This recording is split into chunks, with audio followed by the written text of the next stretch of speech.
Welcome to RM biology. আরো একটি নতুন ভিডিওতে তোমাদের স্বাগত। আজকের ভিডিওতে বেসিক্যালি আমরা এএনএম জিএনএম এর প্রিপারেশন দেখব, অর্থাৎ বেশ কিছু গুরুত্বপূর্ণ প্রশ্ন দেখব ক্লাস 9 থেকে চ্যাপ্টারের নাম জীবন সংগঠনের স্তর। যে চ্যাপ্টার থেকে ক্লাস 9-এ সব থেকে বেশি প্রশ্ন এএনএম জিএনএম এর লাইফ সায়েন্স পার্টে আসে। 50টা প্রশ্ন আমরা আজকে দেখব। যে প্রশ্নগুলো থেকে এই জীবন সংগঠনের স্তর থেকে যে 4টে প্রশ্ন হয়, সেই 4টে প্রশ্ন কিন্তু তোমরা অবশ্যই করে পেয়ে যাবে। এবং ভিডিওর মধ্যেই আমি এমন একটা ওয়েবসাইটের কথা তোমাদেরকে বলবো, যে ওয়েবসাইটে গেলে তোমরা job news, educational news, scholarship news, preparation, তোমার স্ট্র্যাটেজি সব কিছু পেয়ে যাবে। তাই ভিডিওটি শেষ পর্যন্ত দেখো। যারা চ্যানেলে নতুন, চ্যানেলটি অবশ্যই করে সাবস্ক্রাইব করে দিও। তো চলো শুরু করা যাক। তো সব থেকে প্রথম যে প্রশ্নটা আছে, মাইটোকন্ড্রিয়া প্রচুর পরিমাণে দেখা যায় কখন, মানে কখন দেখা যাবে? যখন শরীরে অধিক মাত্রায় কার্য প্রক্রিয়া চলে। কেন? কার্য প্রক্রিয়া চলার জন্য কিসের প্রয়োজন? এনার্জির প্রয়োজন। যদি এনার্জির প্রয়োজন হয়, সেই এনার্জিটা আমাদেরকে কে সাপ্লাই করবে? সেই এনার্জিটা আমাদেরকে সাপ্লাই করবে কিন্তু মাইটোকন্ড্রিয়া। তার কারণ মাইটোকন্ড্রিয়াকে আমরা কি বলি? মাইটোকন্ড্রিয়াকে আমরা বলি কোষের শক্তিঘর। মাইটোকন্ড্রিয়াকে আমরা কি বলি? কোষের শক্তিঘর, বা আমরা বলি power house of cell. Power house of cell. তার কারণ এখানেই আমরা কি পাই? এখানেই আমরা কিন্তু এটিপি পাই, যেটা এনার্জি কারেন্সি রূপে পরিচিত। ঠিক তার পরের প্রশ্ন, কোষপর্দার অন্তর্গত যে লিপিড জাতীয় পদার্থ সবচেয়ে বেশি থাকে সেটি হলো কি? ফসফোলিপিড। কোষপর্দায় যত ধরনের লিপিড থাকে তার মধ্যে সব থেকে বেশি পরিমাণে কি থাকে? ফসফোলিপিড থাকে। এরপরেই তরুণাস্থিতে বর্তমান প্রোটিন কোনটা? উত্তর হয়ে যাবে কিন্তু কন্ড্রিন। অ্যাপোক্রাইন গ্রন্থির উদাহরণ কি? অ্যাপোক্রাইন গ্রন্থির উদাহরণ হলো স্তন গ্রন্থি। কোষ শব্দটি কে প্রবর্তন করেন? কোষ শব্দটি প্রবর্তন করেন কিন্তু বিজ্ঞানী Robert Hooke. Option B. Stratified squamous যে আবরণী কলা বা স্ট্র্যাটিফায়াস স্কোয়াসমাস এপিথেলিয়াম, সেটা আমরা কোথায় দেখতে পাবো? ফ্যারিংসে দেখতে পাবো। দেহে সবচেয়ে আয়তন সমৃদ্ধ পেশি কোনটি? Gluteus Maximus. গলগি অ্যাপারেটাস কোথায় অনুপস্থিত থাকবে? তো গলগি অ্যাপারেটাস একটা কি? গলগি অ্যাপারেটাস একটা পর্দাবৃত কোষীয় অঙ্গাণু। একটা পর্দাবৃত কোষীয় অঙ্গাণু। আর অনুপস্থিত থাকবে কোথায়? তাহলে পর্দাবৃত কোষীয় অঙ্গাণু কোথায় অনুপস্থিত থাকে? প্রোক্যারিওটিক কোষে অনুপস্থিত থাকে। প্রোক্যারিওটিক কোষে।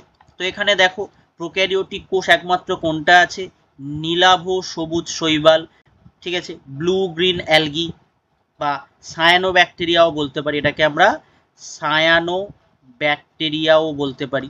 এটাই কিন্তু একমাত্র প্রোক্যারিওটিক কোষ। তাই এখানে কোনো রূপ আমরা কি দেখতে পাবো না? গলগি অ্যাপারেটাস দেখতে পাবো না। ঠিক তারপরেই তরুণাস্থিক যে কোষ দিয়ে গঠিত সেটা কিন্তু কন্ড্রোসাইট। এরপরেই এটিপি সংশ্লেষ হয় মাইটোকন্ড্রিয়ার কোথায়? পৃষ্ঠিতে। কোষবাদের প্রবর্তক কে? কোষবাদের প্রবর্তক কিন্তু স্লেইডেন এবং সোয়ান। যদি বলা হয় মডার্ন কোষতত্ত্ব, এর সাথে আরেকজনের নাম জুড়ে যাবে, সেটি হচ্ছে রুডল্ফ ভিরচাও। রুডল্ফ ভিরচাও, যিনি বলেছিলেন ওমনিস সেলুলাই সেলুলা, modern cell theory. Modern cell theory বা সেল লিনিয়েজ থিওরি। এরপর মানুষের দেহে দেখা যায় না নিম্নলিখিত কোন অস্থি? দেখো হিউমেরাস আমরা দেখতে পাই, কার্পাল দেখতে পাই, রেডিয়াস দেখতে পাই, কিন্তু অ্যাস্ট্রাগ্যালাস আমরা দেখতে পাই না। কোন খনিজ পদার্থের অভাবে রক্তাল্পতা দেখা যায়? তো রক্তাল্পতা বেসিক্যালি কি? হিমোগ্লোবিনের যদি অভাব ঘটে। তাহলে হিমোগ্লোবিন একটা কি? হিমোগ্লোবিন হচ্ছে লৌহ ঘটিত রঞ্জক। লৌহ ঘটিত রঞ্জক। তাহলে নিশ্চয়ই লৌহের যদি অভাব হয়, তাহলে দেখো অপশন বি, লৌহের অভাব হলে আমরা রক্তাল্পতা দেখতে পাবো। সজীব কোষ প্রথম কে আবিষ্কার করেন? সজীব কোষ আবিষ্কার করেন লিউয়েনহক, বা যদি আমরা পুরো নাম বলি Antony van Leeuwenhoek. Antony van Leeuwenhoek. মানব দেহের যে ত্বকে ভিটামিন ডি সংশ্লেষিত হয় সেটা কোন যৌগ থেকে হয়? 7D হাইড্রোকোলেস্টেরল। উত্তর হবে অপশন সি। এরপর একটি উদ্ভিদ কোষকে নিম্নলিখিত কোন অবস্থায় রাখলে কোষের সংকোচন ঘটবে? অতিসারক দ্রবণে রাখলে। কার্বোহাইড্রেটে হাইড্রোজেন ও অক্সিজেনের অনুপাত কত? উত্তর হবে 2:1। কার্বোহাইড্রেট 2:1 থেকে, এটা উল্টেও দিতে পারে, অক্সিজেন আর যদি হাইড্রোজেন বলে দেয় তখন কি হবে? 1:2 হবে। একটি উদ্ভিদের বিটপ অংশে কোন ধরনের কলা পাওয়া যাবে? ভাজক কলা পাওয়া যাবে। তার কারণ বিটপ যে অংশগুলো হয় এগুলো কিন্তু নব্য অংশ হয়, অর্থাৎ নতুন অংশ হয়, বা এগুলো কি হয়? এগুলো সক্রিয় অংশ হয়, সক্রিয় অংশ। তো সক্রিয় অংশ হলে সর্বক্ষণ কি হতে হবে? সক্রিয় অংশ হওয়া মানে সর্বক্ষণ বিভাজনক্ষম হতে হবে, সর্বক্ষণ বিভাজনক্ষম হতে হবে। তাহলে বিভাজনক্ষম কলা কাকে আমরা বলবো? ভাজক কলাকে বলবো। মানবদেহে শতকরা কত ভাগ জল থাকে? 65%। নিম্নলিখিত কোন কোষীয় অঙ্গাণুটি সিটু চক্রের সঙ্গে সম্পর্কিত? তো সিটু চক্র মানে আমরা জানি আলোক শোষণ। সিটু চক্র মানে কি? আলোক শোষণ, বা যেটাকে ইংলিশে বলা হয় ফটো রেসপিরেশন।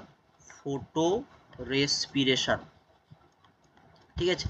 তো ফটো রেসপিরেশনের সঙ্গে সম্পর্কিত যে অঙ্গগুলি তার একটা ট্রিক্স আছে, সেটা হচ্ছে সিপিএম। সিপিএম। সি থেকে আমরা কি জানবো? সি থেকে আমরা জানবো হচ্ছে ক্লোরোপ্লাস্ট। সি থেকে আমরা জানবো ক্লোরোপ্লাস্ট। পি থেকে আমরা বলবো পেরোক্সিজোম, পেরোক্সিজোম। এবং এম থেকে আমরা বলবো মাইটোকন্ড্রিয়া। এম থেকে আমরা বলবো মাইটোকন্ড্রিয়া। তাহলে দেখো এখানে প্রশ্ন করেছে যে সিটু চক্রের সঙ্গে সম্পর্কিত। দেখো রাইবোজোম, গলগি বডি, লাইসোজোম এগুলো কোনোটাই সম্পর্কিত নয়, তাহলে কি হবে? পেরোক্সিজোম। তাহলে এই ট্রিক্সের মাধ্যমে তোমরা কিন্তু খুব সহজেই মনে রাখতে পারবে। এর পরবর্তী প্রশ্ন, একজন পূর্ণবয়স্ক মানব দেহে মোট হাড়ের সংখ্যা কত? 206। অত্যন্ত সহজ সরল প্রশ্ন। এএনএম জিএনএম এ কিন্তু এই ধরনের প্রশ্ন হয়। তোমরা যদি স্টাডি মেটেরিয়াল বাই করতে চাও এএনএম জিএনএম এর জন্য, অবশ্যই কিন্তু এই নাম্বারটা তোমরা যোগাযোগ করবে। খুব কম প্রাইসে কিন্তু তোমরা স্টাডি মেটেরিয়ালটা নিতে পারবে এই মুহূর্তে, ভালো ডিসকাউন্ট চলছে। নিচের কোন অস্থিটি মানুষের হাতে পাওয়া যায় না? ফিমার কিন্তু মানুষের হাতে পাওয়া যায় না। এরপরেই ক্যালাস প্যাড নিচের কোথায় পাওয়া যায়? সিভনলের প্রস্থ প্রাচীরে আমরা কিন্তু ক্যালাস প্যাডগুলো দেখতে পাবো। এরপরেই এনওআর নিউক্লিওলার অর্গানাইজার রিজিয়ন থেকে নিম্নলিখিত কোন অংশটি তৈরি হয়? এটা অত্যন্ত গুরুত্বপূর্ণ প্রশ্ন, আমি এটা স্টার মার্ক দিয়ে রাখছি। এই ধরনের প্রশ্ন কিন্তু আসে একটু অ্যাডভান্স লেভেলের। উত্তরটা কি হবে? নিউক্লিওলাস হয়ে যাবে। ঠিক তারপর পারণ কোষ কোন প্রকার উদ্ভিদে আমরা দেখতে পাবো? একবীজপত্রী উদ্ভিদে আমরা দেখতে পাবো। তারপর খাদ্যে শ্বেতসারকে শনাক্ত করা যায়, এই যে একটা অ্যাডভান্স লেভেল প্রশ্ন, এই প্রশ্নটাও কিন্তু আমরা স্টার মার্ক করে রাখতে পারো। আয়োডিনের সংযোগে নীল বর্ণ ধারণ করে, আয়োজনের সংযোগে নীল বর্ণ ধারণ করবে। মাইটোকন্ড্রিয়ার অন্তঃপর্দার অন্তঃগাত্রে অবস্থিত টেনিস র্যাকেটের মতো ন্যায় বৃন্তযুক্ত গঠনকে কি বলে? মোটামুটি এইরকম একটা স্ট্রাকচার আমরা দেখতে পাই, এইরকম একটা স্ট্রাকচার আমরা দেখতে পাই। এটাকে আমরা কি বলি? F0F1 পার্টিকেলও বলি, F0F1 পার্টিকেলও বলি, বা এটাকে আমরা অক্সিজোমও বলে থাকি, অক্সিজোমও বলে থাকি। এটা কি হবে? অক্সিজোম। কোন উদ্ভিদের কোষ প্রাচীরের মুখ্য উপাদান কাইটিন? তো এটা একটুখানি ভুল আছে কোশ্চেনটা, তবে কোনটির মুখ্য উপাদান কাইটিন আমরা বলতে পারি? কোন কিসের কোষ প্রাচীরের মুখ্য উপাদান? উদ্ভিদ গোষ্ঠী না বললেও চলে। উত্তরটা কি হয়ে যাবে? উত্তরটা হয়ে যাবে কিন্তু ছত্রাক। ছত্রাকে আমরা কি দেখতে পাই? Basically chitin. ছত্রাকে আমরা কিন্তু কাইটিনটা দেখতে পাই কোষ প্রাচীরের মুখ্য উপাদান হিসাবে। এরপরে উদ্ভিদের কোষ প্রাচীরে যে ধরনের পর্দা থাকে, কি পর্দা থাকে? ভেদ্য পর্দা থাকে। কোনটিকে কোষের প্রোটিন ফ্যাক্টরি বলা হয়? রাইবোজোমকে কোষের প্রোটিন ফ্যাক্টরি বলা হয়। এখানে একটা এক্সট্রা এজ জেনে রাখো, এক্সট্রা এজ, শুধুমাত্র যে কোশ্চেন অ্যান্সার পাবে সেটা নয়, এক্সট্রা এজ যেমন ধরো যে এন্ডোপ্লাজমিক রেটিকিউলাম হয়, সেই এন্ডোপ্লাজমিক রেটিকিউলামকে আমরা দুটো ভাগে ভাগ করতে পারি রাইবোজোমের উপস্থিতির ভিত্তিতে, এসিআর এবং আরইআর। তাহলে এই আরইআর এর কাজ যদি তোমাকে জিজ্ঞেস করে কি তৈরি হবে, কি হবে, প্রোটিন সংশ্লেষে সাহায্য করা। এই প্রশ্নটাও কিন্তু মাঝে মধ্যে আমরা প্রিভিয়াস ইয়ারগুলোতে দেখতে পেয়েছি ম্যাচ কলামে। প্রোটিন সংশ্লেষে কেন সাহায্য করে, এর কাছে এই আর এর মিনিং হচ্ছে রাফ, আর এর মিনিং হচ্ছে রাফ, আর রাফটা হয় কি জন্য, রাইবোজোম থাকে বলে। রাফটা হয় কেন, রাইবোজোম থাকে বলে। তো আরইআর এর কাজটা কি দাঁড়ালো, প্রোটিন সংশ্লেষ করা, তার কারণ তার কাছে কি আছে, রাইবোজোম আছে। এরপরেই সবচেয়ে বড় কুঁড়ি, এটা কি হয়ে যাবে, বাঁধাকপি। তারপর ফুসফুসের আবরণীকে কি বলে, প্লুরা বলে। তো এর এর যে প্রদাহ হয় তাকে আমরা কি বলতে পারি, যদি এটার প্রদাহ হয়, যদি প্রদাহ হয় তাকে আমরা কি বলবো, প্লুরাইটিস। তাকে আমরা কি বলে দেব, প্লুরাইটিস বলে দেব। এইগুলো কিন্তু তোমরা প্রশ্ন পেতে পারো। এরপরেই কোন কোষ অঙ্গাণুকে কোষের মস্তিষ্ক বলা হয়, কাকে বলা হয়, নিউক্লিয়াসকে বলা হয়। যদি আমরা বেসিক্যালি কোষটা দেখি, তাহলে কোষে আমরা আবরক পাবো, কোষে আমরা একদিকে আবরক পাবো। সেই আবরককে আমরা দুটো পার্টে ভাগ করতে পারি, একটা হচ্ছে সেল ওয়াল আর একটা হচ্ছে সেল মেমব্রেন, সেল ওয়াল এবং সেল মেমব্রেন। তারপরে যদি আমরা কেন্দ্রীয় অঞ্চল ধরি, আবরকের পরে যদি আমরা একটা এক্সটেন্সিভ পার্ট কেন্দ্রীয় অঞ্চল ধরি, তো সেখানে আমরা বেসিক্যালি কি পাই, প্রোটোপ্লাজম পাই। এবার সেই প্রোটোপ্লাজমের মধ্যে আমরা কি কি পাই, আমরা পাই নিউক্লিয়াস, নিউক্লিয়াস আর একটা পাই সাইটোপ্লাজম। কি পাই, সাইটোপ্লাজম। এই সাইটোপ্লাজম বেসিক্যালি কি থাকে, কোষীয় অঙ্গাণুগুলো থাকে।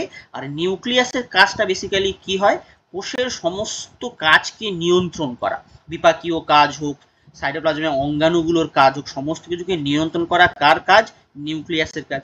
নিউক্লিয়াসের ভিতরেই জেনেটিক বস্তুগুলো থাকে, বংশগতির তথ্য সেগুলো ওখানে থাকে। তাই কোষের নিউক্লিয়াসকে আমরা কোষের কি বলতে পারি, মস্তিষ্ক বলতে পারি। ঠিক তারপরেই উদ্ভিদের মৃত যান্ত্রিক কলাটির নাম কি, স্ক্লেরেনকাইমা। এরপর উদ্ভিদের কোষ প্রাচীরের মুখ্য উপাদান কি হবে, সেলুলোজ। তারপর মানুষের নিম্নলিখিত কোন কোষটি বিভাজিত হয়, কি কি বিভাজিত হয়, শ্বেত রক্তকণিকা কিন্তু বিভাজিত হয়, এটা একমাত্র বিভাজনক্ষম, এটা বিভাজনক্ষম। বাকি যেগুলো আছে স্নায়ু কোষ, লোহিত রক্তকণিকা, অনুচক্রিকা, এগুলো কিন্তু বিভাজনে অক্ষম, এদের কোষ বিভাজন হয় না, বিভাজনে অক্ষম। ক্যাটাগরি 2 তে এই কোশ্চেনটা কিন্তু দিতে পারে, ক্যাট 2 তে। কারণ তখন কি হয়ে যাবে, না লেখা থাকবে, তখন এটাও ঠিক হবে, এটাও ঠিক হবে, এটাও ঠিক হবে। তো এক্ষেত্রে উত্তর কোনটা সঠিক, এই পার্টিকুলার জায়গার জন্য উত্তর কোনটা সঠিক, এটা ঠিক আছে। এরপর কোন কোষ অঙ্গাণুটি আত্মঘাতী থলি নামে পরিচিত, উত্তর কি হয়ে যাবে, লাইসোজোম। তার কারণ, আত্মঘাতী থলি বলার কারণ, এখানে বেশ কিছু হাইড্রোলাইটিক এনজাইম থাকে যারা কোষের ক্ষতি করতে পারে, অটোফ্যাগি প্রদর্শন করে, এই কারণে আমরা কি বলি, আত্মঘাতী থলি বলে থাকি। বৃহত্তম প্রাণী কোষ, উট পাখির ডিম। এরেনকাইমা কলা, যেখানে এয়ার পাবো, ঠিক আছে, সেটা কোথায় দেখতে পাবো আমরা, পদ্মতে দেখতে পাবো। উদ্ভিদ গ্লুকোজ সঞ্চিত রাখে শ্বেতসার রূপে। পারণ কোষ কোথায় দেখতে পাওয়া যায়, অন্তঃস্থকের কোষে। তো এবারে আমি ওয়েবসাইটটার কথা বলে দিই, যে ওয়েবসাইটটাতে তোমরা একসঙ্গে বিভিন্ন জিনিস পেয়ে যাবে, সেটা হচ্ছে একদম রিসেন্ট জব নিউজ পেয়ে যাবে, তারপর তোমাদের এডুকেশনাল টিপস পাবে, এডুকেশনাল টিপস পাবে, তারপরে প্রিপারেশনের জন্য প্রিপারেশনের তোমার পাবে, স্ট্র্যাটেজি পাবে, প্রিপারেশন স্ট্র্যাটেজি। তারপরে তোমার পেয়ে যাবে হচ্ছে স্কলারশিপের নিউজ, স্কলারশিপ নিউজ পাবে, স্টাডি মেটেরিয়াল পাবে, স্টাডি মেটেরিয়াল পাবে। তো এই 5টা জিনিস তোমরা পেয়ে যাবে একটা জায়গাতেই, সেটা হলো RM বায়োলজি, rmbiology.in। এই পার্টিকুলার ওয়েবসাইটটা ভিজিট করলে তোমরা কিন্তু এই নিচের 5টা জিনিস খুব সহজেই পেয়ে যাবে। তো অবশ্যই করে কিন্তু এই জায়গাটা ভিজিট করো। 42 প্রশ্ন, মাস মেরিস্টেম ভাজক কলা কি ধরনের বিভাজন, এটা হয়ে যাবে কোষ বিভাজনের তল অনুসারে বিভাজন। এরপরেই নিম্নলিখিত কোন অংশটি নিউক্লিয়াসের অংশ নয়, উত্তর কি হবে, সাইটোপ্লাজম। তারপর হ্যাবার্সিয়ান সিস্টেম স্তন্যপায়ীর প্রাণীদেহে আমরা দেখতে পাবো।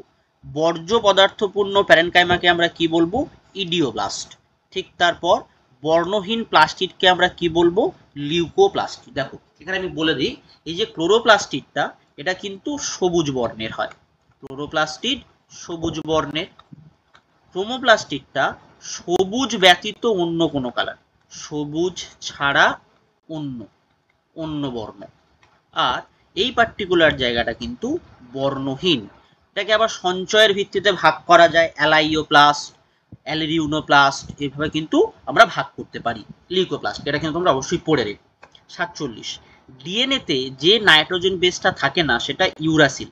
ইউরাসিলটা একদম সোলেমলি কার জন্য? আরএনএর জন্য। তারপরে যোগ কলার প্রধান প্রোটিন সেটা হচ্ছে কোলাজেন। তারপর মানবদেহে ওজনের কত শতাংশ জল? সেটা হবে 65 to 66 হয়, তো এখানে 66 অপশানে আছে, 66 করতে পারো। মানবদেহে সুষুম্না কাণ্ড থেকে নির্গত স্নায়ুর সংখ্যা কত জোড়া? 31 জোড়া। তো মোটামুটি আমরা 50টা কোশ্চেন এখানে করলাম। এই সেটের এখনো 22খানা প্রশ্ন কিন্তু বাকি আছে, 22টা কোশ্চেন বাকি আছে। সেই কোশ্চেনটা তোমরা কোথায় পাবে?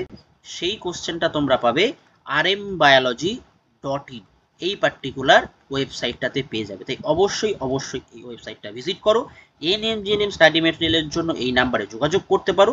এবং এবার থেকে প্রায় প্রতিদিনই তোমাদের এএনএম-জিএনএম এর কিন্তু এরকম চ্যাপ্টার ওয়াইজ কোশ্চেন অ্যান্সার পেয়ে যাবে। তাই অবশ্যই অবশ্যই করে চ্যানেলটি সাবস্ক্রাইব করে নাও এবং বেল বাটনটি বাজিয়ে দিও এবং বন্ধু বান্ধবের সঙ্গে শেয়ার করে নিও।